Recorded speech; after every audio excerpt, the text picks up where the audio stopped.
Hello to part 2 of the Halloween folio I have designed for ReneaBouquets. And at this point, from the last video we'd gotten to here, I had only demonstrated this side on camera, and then I went ahead and finished this side. And I also decided to put this paper in the middle of the spine pieces here. And this is 10 1/4 long by about 1 inch wide. I went from the edge of this diamond to the edge of this diamond. And I think I explained in the last tutorial how I was cutting it to 3/4 inches, and so I was cutting off the edges of these diamonds on the sides.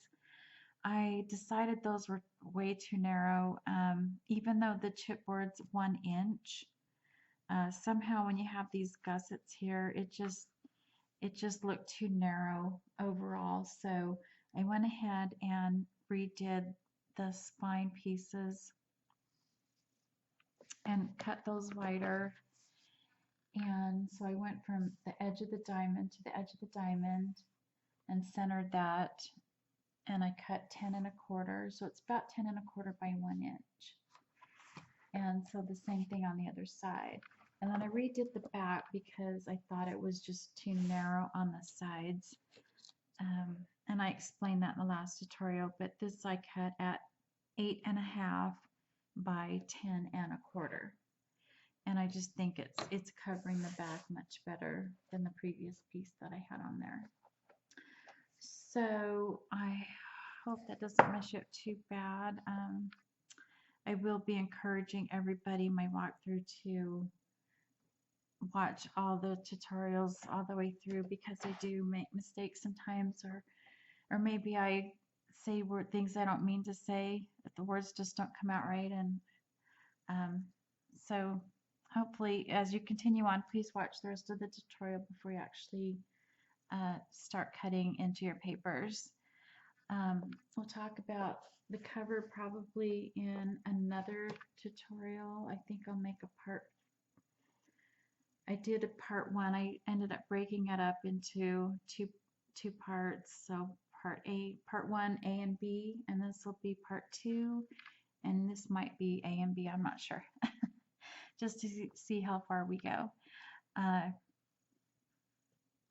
So now we're to this point, and so we need to do the waterfall that I'm putting in the center here.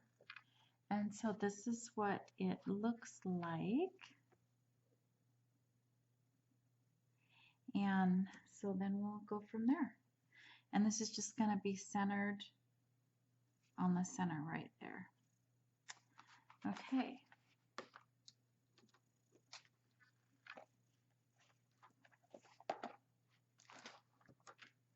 So I'm going to demonstrate on this blue paper. In the first tutorial, I demonstrated a folio that I'm going to be doing in this blue paper. So I'm going to actually be using this for my folio, that folio.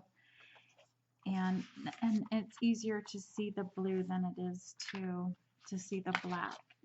So the first thing that I like to do, because I have a hard time just placing my waterfall completely straight onto the page without a guide. So I like to use this base as a guide. And the other reason I like to do this is because, especially with a folio like this, it's really hard to work inside these pages, and it's hard for me to pull it close to me to be able to see the edges and to get it straight. And so that's the second reason why I put it on a base, because then once the waterfall is completed, I can just attach it onto the page. So the base for this waterfall will be 6 1/4 by 8 1/8. And then you're going to cut 7 pieces at 6 1/4 by 5 1/4.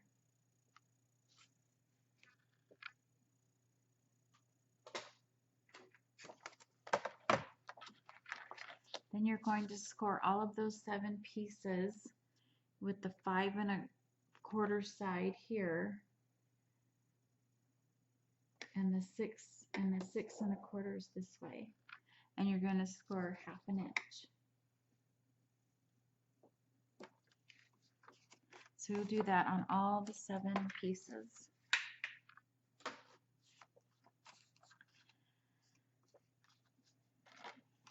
Then before I put the tape on, I like to burn it. I like to fold it over and burnish it down.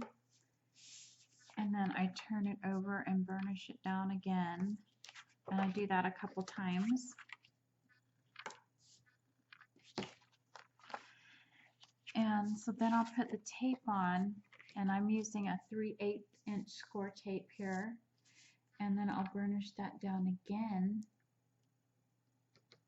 It's just, the more you burnish, the flatter your waterfall will set. And then I like to turn my base to the side because it's just easier for me to see if the sides are lined up. Sometimes I'll turn it this way and do it from the top to the bottom, especially that first piece, to make sure that it's lined up with the top. Excuse me. So if you see me working backwards or sideways, that's why.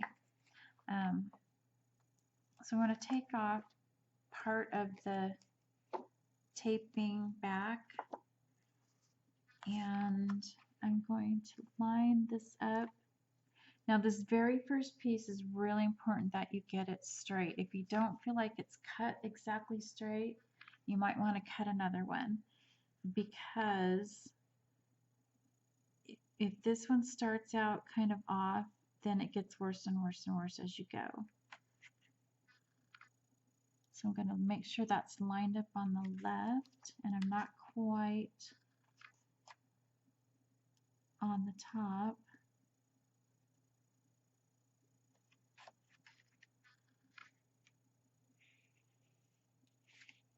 And then I'm going to see if it's lined up along the top here, and then it's lined up on the sides. And in all actuality, I am more concerned about the sides than I am the top. I really want the sides. If I feel like the sides are a little crooked, I will go ahead and take it back to my trimmer and just make sure I have a cutter that trims really fine, and so I can just make sure it's really straight.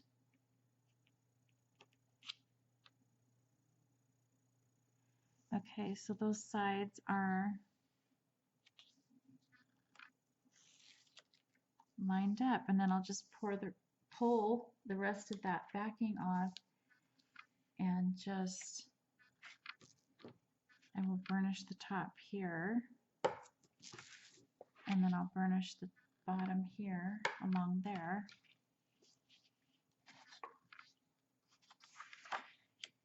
And then this piece, I forgot to put tape on it. So we'll go ahead and do that.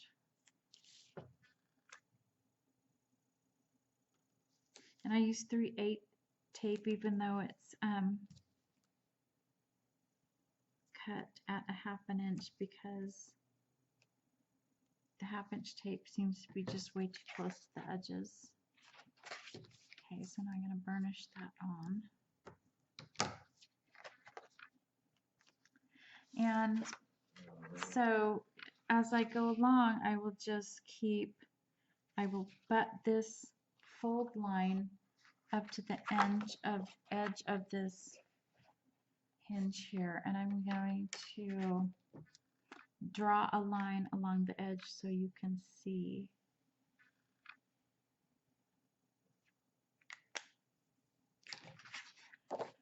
So this, where I folded that 1/2 inch, the edge of that hinge is right there, and so I will take my fold line on this one and butt it up to that, and then make sure that my sides are straight. Now sometimes if this isn't exactly straight, or you didn't get the one on before exactly straight, it's really more important that your sides are straight. As long as this isn't super crooked, because a lot of times what I can do, like say this side is perfectly, this side here is perfectly straight. And so it's butted up against that hinge. Well, on this side,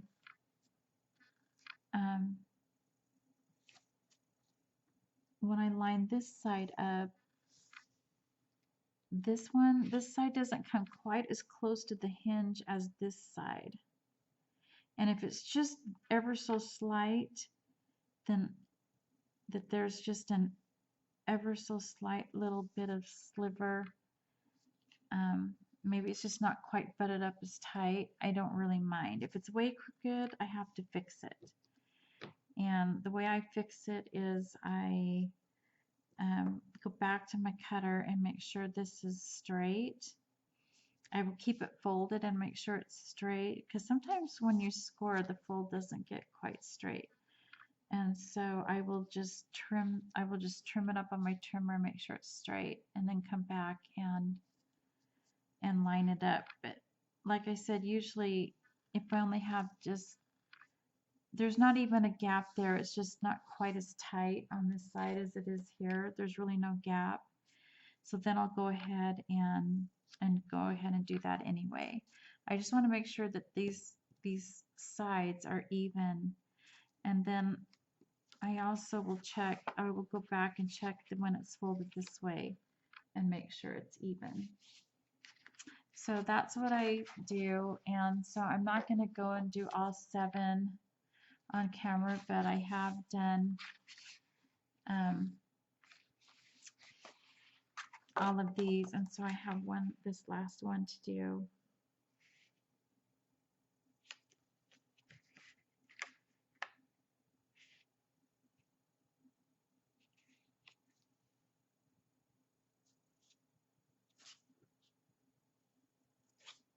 Okay, it's lining up pretty good, so I'm going to take the tape, part of the tape off,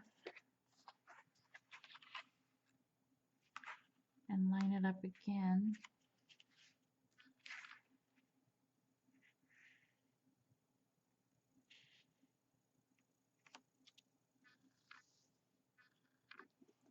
Press that corner there where the tape is exposed.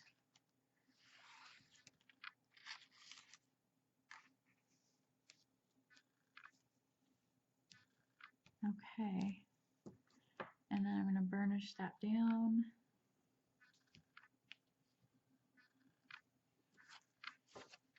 And I'm going to burnish right here, and I'm going to turn it over and burnish here. And I did that with every single piece. I burnished it when I first folded it, I burnished it after I put the tape on, I burnished it when I first put it on, then I went ahead and did the inside, and then I would flip it over and do the back side. And this back side, if it kind of gets marked up because you're scoring or you're pressing really hard, this back side will all be glued onto the page, so it doesn't really matter if you kind of leave a mark or something. But and then I'll go through and just, I've got all 7 on, so I'll just go ahead and kind of burnish them all down again.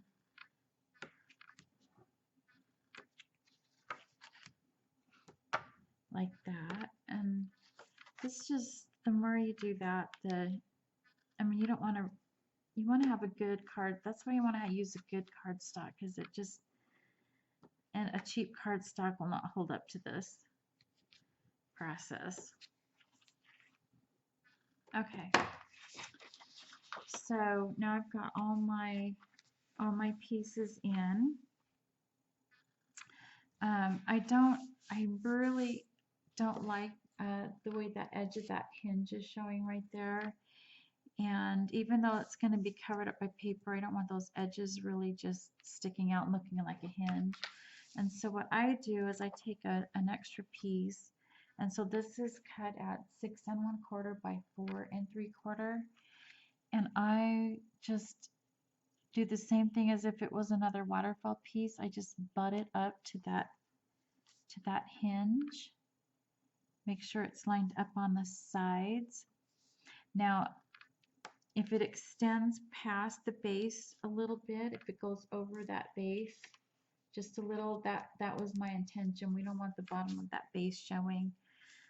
We want this to look like this is the bottom piece, which it is. So I'm gonna go ahead and use my tape gun just because it's quick, rather than use glue.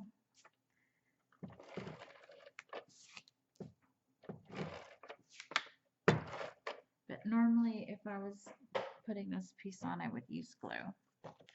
Even though I use tape for the hinges, I just think this would be better if it was glued, but I bent in my corner a little bit.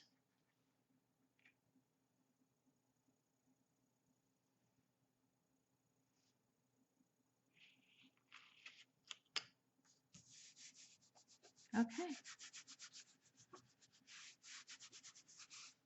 Okay, so that just looks so much nicer than having that rough hinge, edge of that hinge showing. And even though it's going to only show here, or you're only going to see this part here and here because we're covering this whole thing in paper, I just think it gives it a more finished look. And I think it makes it more smooth and even too. So anyway, so that's the waterfall so far. Now, I want to put a, let me show you here. I put a pocket on the very last page here. And so I'm going to show you how to do that. So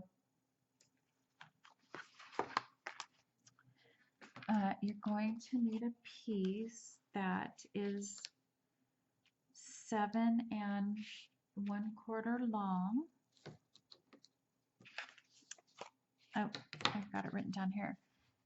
So 7 1/4 by 2 1/4.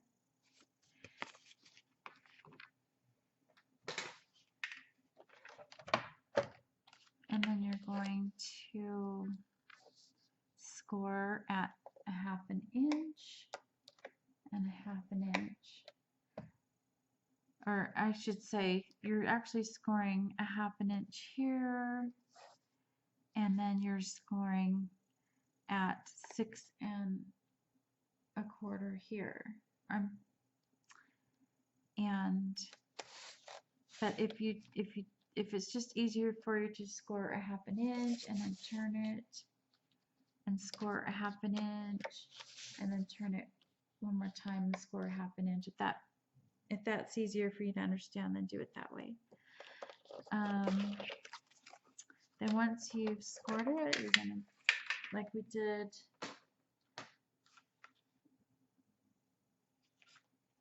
in the pocket in the previous tutorial, it was a really tall pocket. This is a really short, wide pocket, but we still need to fold in the 3 sides. And so I put my tape, my 3/8 inch tape on, and I folded everything down, and then I turned it. It's easier for me to see where to cut for some reason on the back side. I don't know why. It's just easier for me. And so we just want to trim off that excess right up to the edge of the fold lines. And so now the pocket can go onto the back of the waterfall.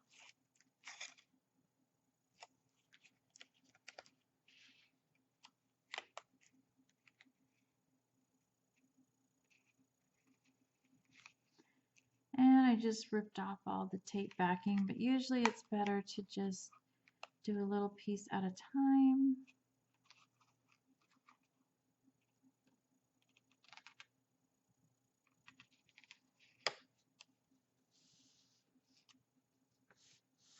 Okay. And And then just burnish that down like that.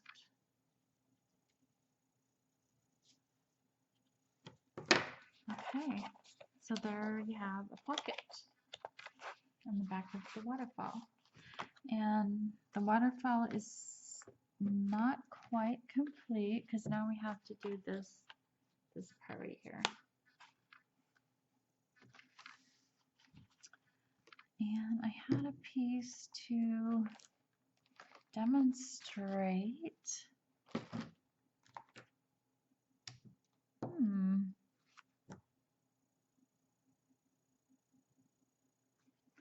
Well, I had a piece to demonstrate right there, but no. Maybe it fell on the floor.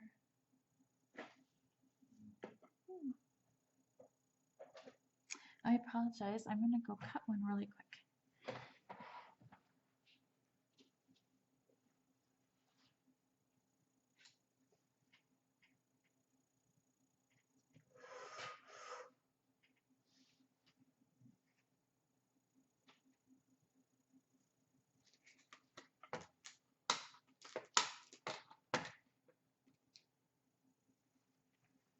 So this piece that I'm cutting now is 1 1/4 inches wide, so 1 1/4 wide by 6 1/4.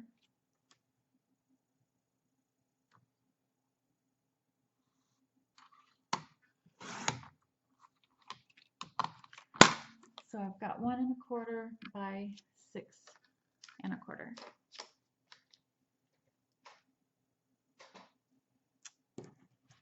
I think it might be 6 1/8. We'll see. We can always trim it down a little. And so I'm going to score at 1/2 inch and 5/8. So 1/2 inch and 5/8.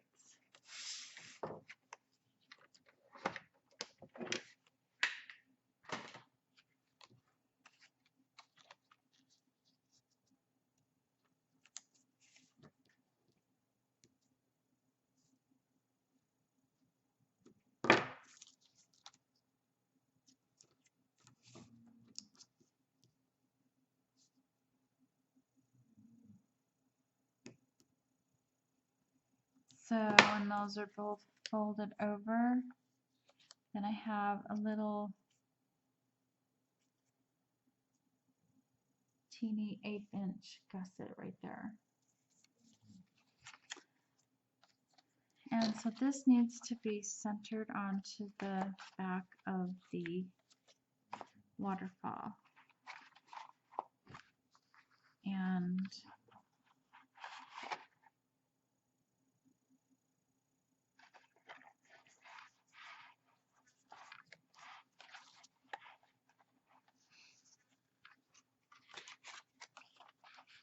so it's going to go like this.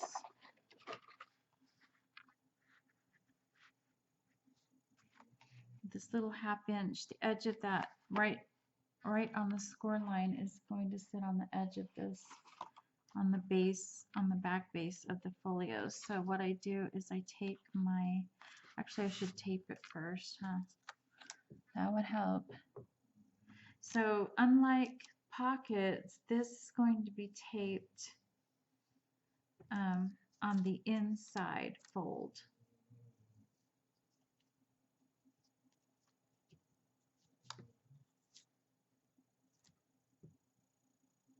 I grab the 1/4 inch. I'm going to grab this one. Okay.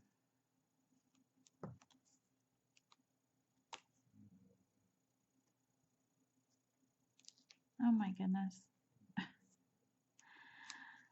All right. This piece, I cannot get that to stay down. Sometimes I feel like I need more fingers or hands or something.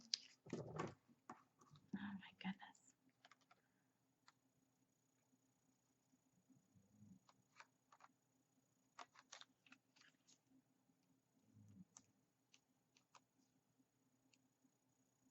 I just trimmed that off with scissors since I was having a hard time using my fingers right there. Okay, so I'm going to burnish that down.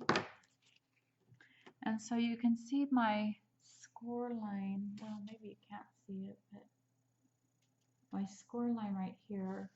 I just want the back of that waterfall just to come up just barely to the edge of that score line. And so this is 1 1/4 wide, and this is 6 1/4.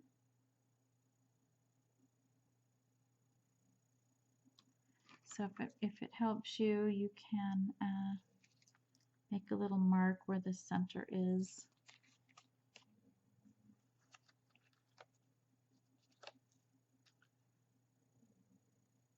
So it's going to be 5/8 of an inch on each side of the center point.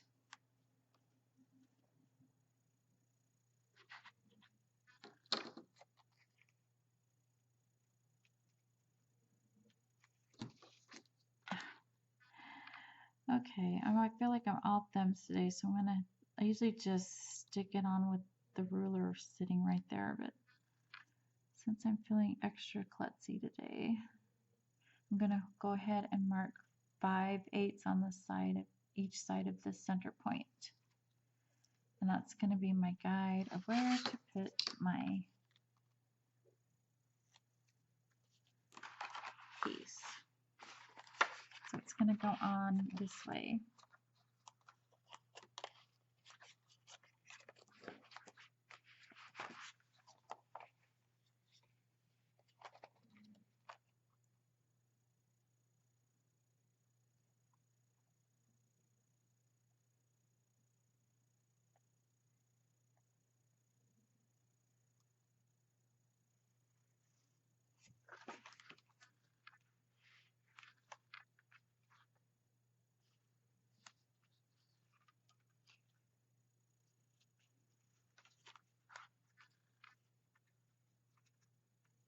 Okay.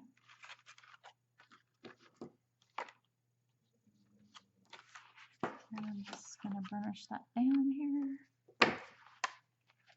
So now we have this little closure piece.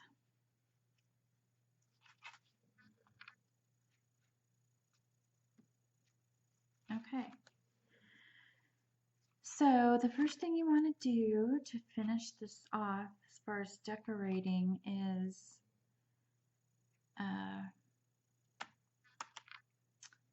let's start with the rest of this closure. And so I used this number 5 paper, this checker paper, and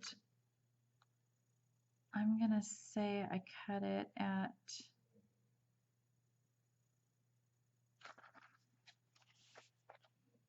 magnets right there. I would say cut it at 5 1/4. No, actually 5 1/8 should be plenty.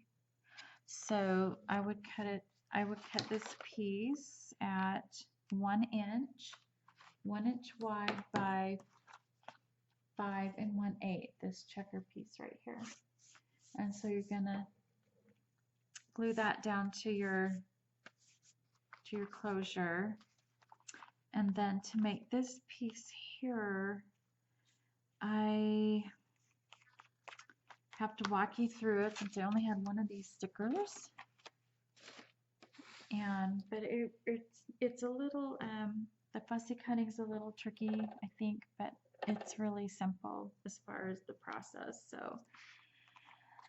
So you're going to take a piece of black cardstock and cut it at 2 1/2 inches wide by,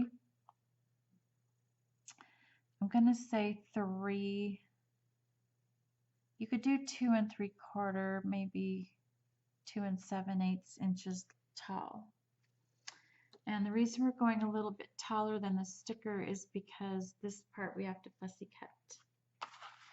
So once you've cut your little, it's not quite a square, but once you've cut it, make sure that you've got the wide side at 2.5 and the long side is 2 7/8. Yeah, 2 7/8. And then you're going to corner round with this very small, the smallest size corner rounder. You're going to round these corners on the top. And then place your sticker, make sure that it's even on these 3 sides. So it's kind of hard to see because the edge of the sticker is black, but you can see I have about an 1/8 of an inch. I don't even know if it's an 1/8 of an inch. It might be more like a 1/16 of an inch border around the black sticker on the 3 sides. So once that's even, make sure that's glued down as good as you need it to be. And then you're going to fussy cut around here. The edges of the sticker are round. That's why I did round edges. If it had been square, I just would have left it square. And so you're going to cut this rounded piece here, and you're going to continue to go around, fussy cut around about, I think it's a 1/16 of an inch. Yeah, it's like around a 1/16 of an inch, more or less. So we're just going to fussy cut around here and around here until you get back to that straight line there that you cut before on your trimmer. So, I mean, you could fussy cut. Oh my gosh, you could fussy cut the whole thing if you want. I just think it's easier to start out with the 3 sides already straight and even. It just helps me guide where I'm cutting on the bottom. So once you've done that, then you want to glue it onto your closure here. And then on the back side, you're going to put a magnet right in the middle. I'm sorry, you're not going to do that. You already, let's back it up. I forgot a step. I'm sorry. Okay. So once you've got your top piece of your waterfall on, you're going to find the exact center here. You're gonna mark from here to here and here to here and find your exact center, and that's where your first magnet goes, is right there. Okay. And then once you've got this piece on, then going to do the process the same as we've done before, which I will try to explain again really quick, just in case you forgot. So what I do is I've got my magnet, and this paper is not on your waterfall yet. You're right. This is where you're at. Okay, actually I should use this one. This is where you're at. Okay, you've got your magnet in the center there, and then I just put you don't have any of the decorative paper on yet, and so I just put, this is backing of Scor tape that I've saved, and then I just put it over that magnet that's glued on here. And then I put the companion magnet on top of that. And so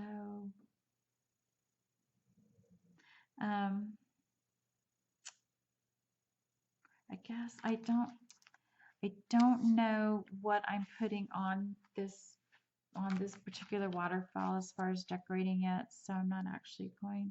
I'm just going to kind of demonstrate with it not glued on. And when I reached for my magnet holder, I just knocked things over. Okay, so I've got my magnet glued on there, just pretend, and then I'm putting the tape cover, the leftover tape cover over it, and then I will just snap that companion magnet on,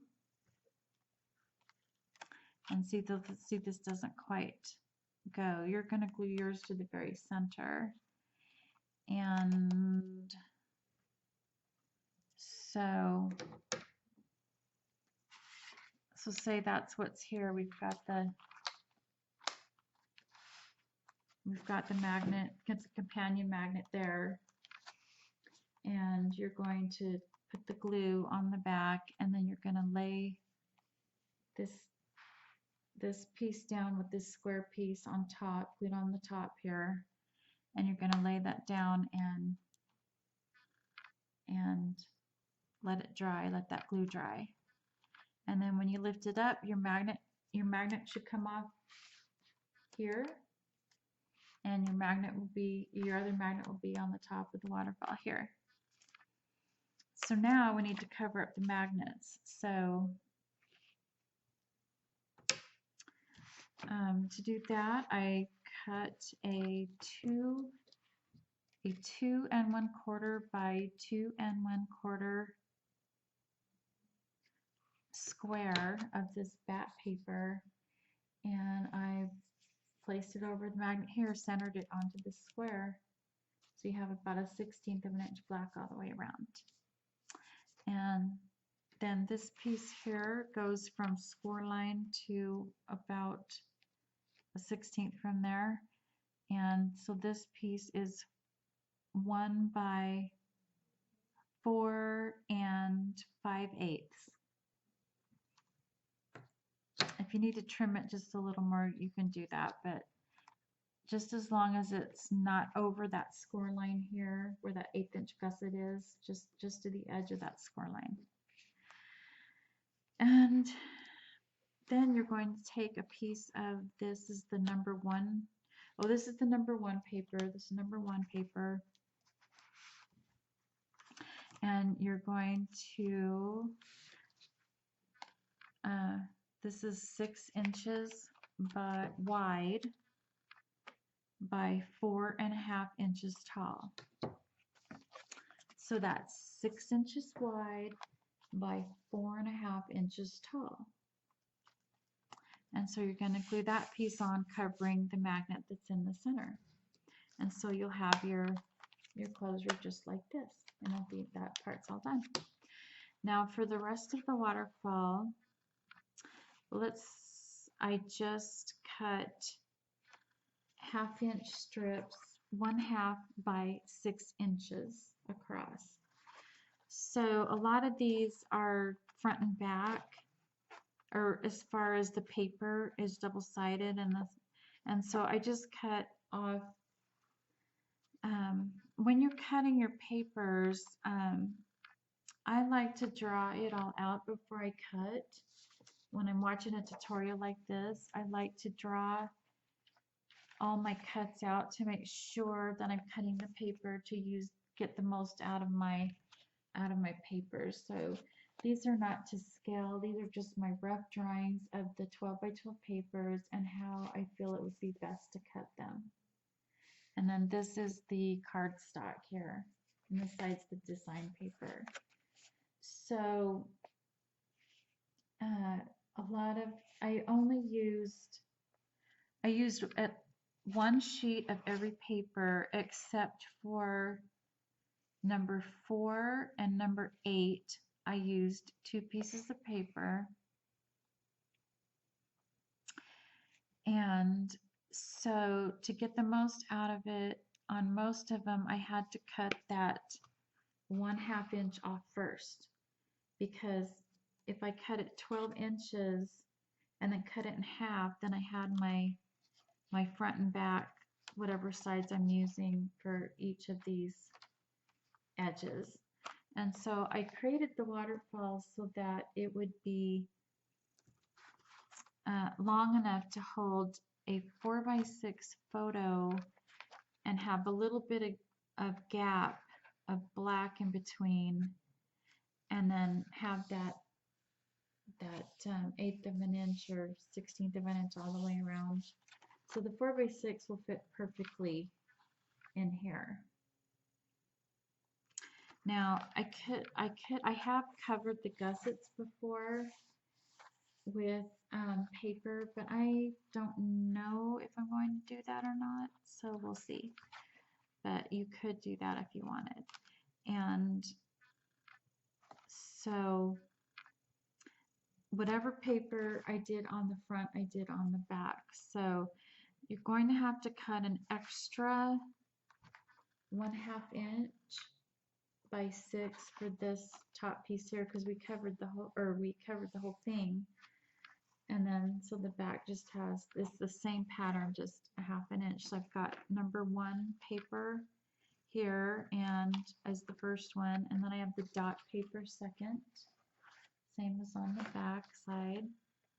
And of course, because the waterfall is going like this, you're putting it on the bottom on the front and the top on the back. And then I've got what I call the brick paper, just like little rectangles. And now the bat paper I did a little different. It's kind of like the same thing I did with the spines. I centered those bat pieces and then cut it to a 1/2 inch. So I made sure the bat pieces were in the center. So that's the one that might take up a little more paper because you're centering that on the front here and the front there, on the back here, on the top. And then this paper I used the stripe, and then the checker paper, and then I went back to the argyle paper. And so on the very back on the pocket,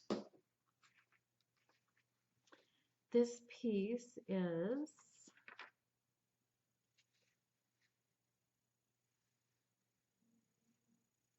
let's see.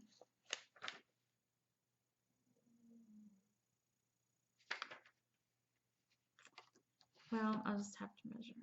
I think I cut it at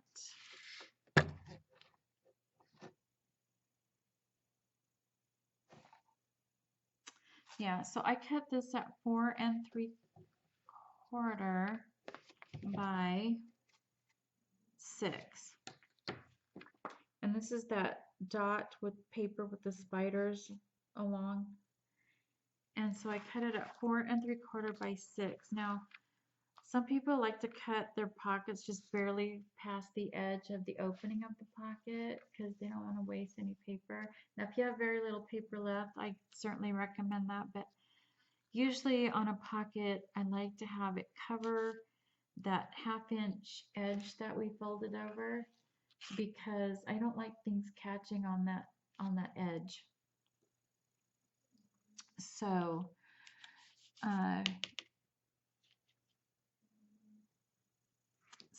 that's why I cut it at 4 3/4 by 6 inches wide. So I just go ahead and tucked that in there, and then this dotted piece is 1 1/2 by 6 inches. And so that is it for the waterfall. I can certainly put stickers and stuff in here once I've got pictures.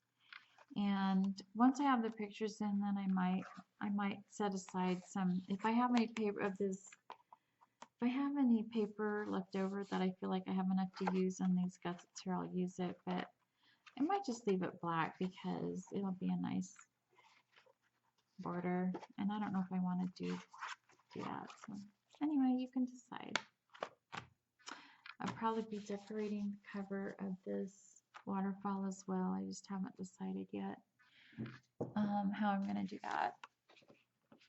That's the very last thing I do, is add my stickers and my embellishments that are going to stick up a bit, like flowers and ribbons and so on and so forth. Okay, so then I'm just going to tape this or glue it down and center it right here, and that's the waterfall. So now this front part of the center is done, and once this is attached, then I can go ahead and do the rest of the folio. So alright, so that's the end of this this will be part 2A, I believe, and so we'll see you next time. Bye.